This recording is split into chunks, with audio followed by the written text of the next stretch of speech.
الحق الناس يحجوا لتونس.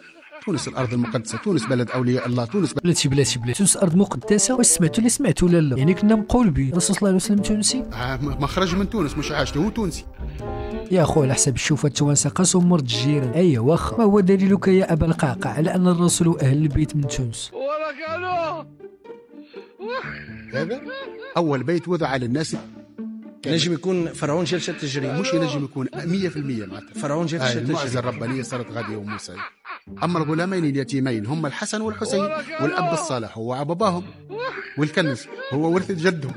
فرعون وموسى وعيسى زائد الغلامين اليتيمين. ايوا دابا واش المعمول؟ نبدلوا القبله ولا شنو؟ نوليو نشربوا ماء زمزم من سيدي بوزيد ونرجموا الشيطان في تونس العاصمه؟ لا لا لا، هادشي بزاف. تونس خصها فتوحات اسلاميه جديده، النبي خرج من عندهم ونص لا دين لا مله. رسوم غير رمضان بعدا ومن بعد نشوفوا كيفاش. الجزائر ترجعت للمرتبه الثانيه بعد اللقطه. وعلى ذكر الجزائر، واش فراسك احسن مطار في العالم كاين عند الجيران؟